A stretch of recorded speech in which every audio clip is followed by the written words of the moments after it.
بسم اللہ الرحمن الرحیم۔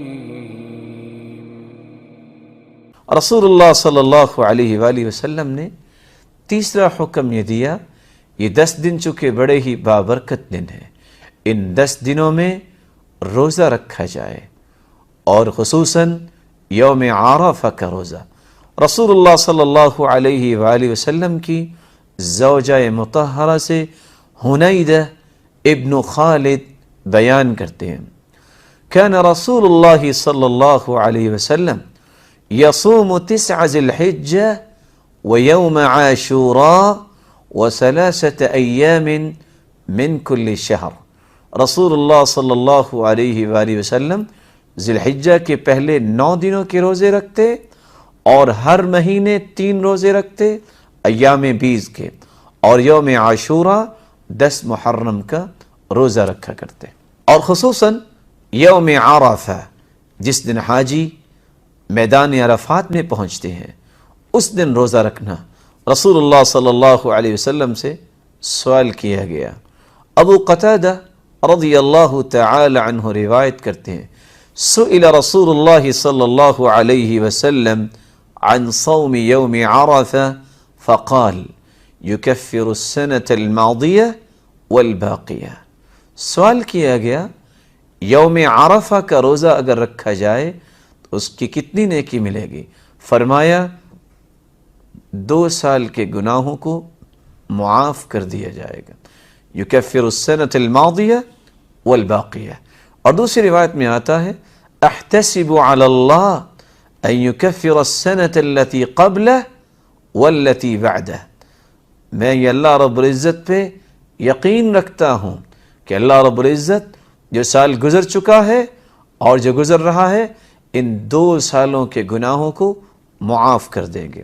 اور عائشہ رضی اللہ تعالی عنہ روایت کرتی ہیں، رسول اللہ صلی اللہ علیہ وسلم نے فرمایا، ما من یوم اکثر ان یعتق اللہ فیہ عبدا او امتا من النار من یوم عرفہ وإنه ليدنو ثم يباهي بهم الملائكة فيقول ماذا أراد هؤلاء۔ اللہ رب العزت اس دن یوم عرفہ کے دن جتنے لوگوں کو جہنم سے آزاد کرتے ہیں، سال میں کسی دن میں بھی اتنی آزادی کسی کو نہیں ملتی۔ اور اللہ رب العزت میدان عرفات میں پہنچنے والوں کو دیکھتے ہوئے فرشتوں کے سامنے ان کا تذکرہ کرتے ہیں اور فرماتے ہیں، یہ لوگ کیا لینے آئے ہیں؟ جب فرشتے جواب دیتے ہیں، اے اللہ یہ تیری رحمت کے متلاشی ہیں، تو اللہ رب العزت فرماتے ہیں، اشہدکم انی قد غفرت لہم، میں تمہیں گواہ بناتا ہوں میرے فرشتوں، میں نے ان سب کو معاف کر دیا۔ اللہ رب العزت ہمیں ان ایام کی فضیلت کو اور ان ایام کے انعامات کو سمیٹنے کی توفیق عطا فرمائے، اور خصوصاً ان ایام میں تکبیریں، کثرت ذکر، نوافل، صدقات اور روزے رکھنے کی توفیق عطا فرمائے۔ اور کتنا ہی اچھا ہو کہ ایک مسلمان جو کہ بہترین تاجر ہوتا ہے، کل الناس یغدو فبائع نفسہ فموبقها او معتقها، ہر شخص صبح کرتا ہے، کل رجل من وراء تجارتی، ہر شخص اپنی تجارت کے پیچھے بھاگتا ہے۔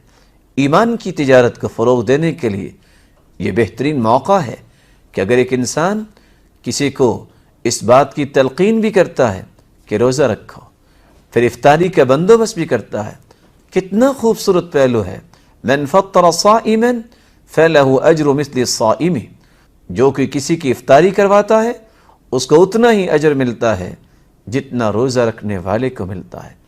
30 سال اگر عمر ہے، خود بھی روزہ رکھے اور 15 مسلمان بھائیوں کو روزہ افطار کروا دے، تو رسول اللہ صلی اللہ علیہ وآلہ وسلم کا فرمان اقدس ہے، یکفر السنة الماضیہ والباقیہ، 2 سال کے گناہوں کو اللہ معاف کرتے ہیں۔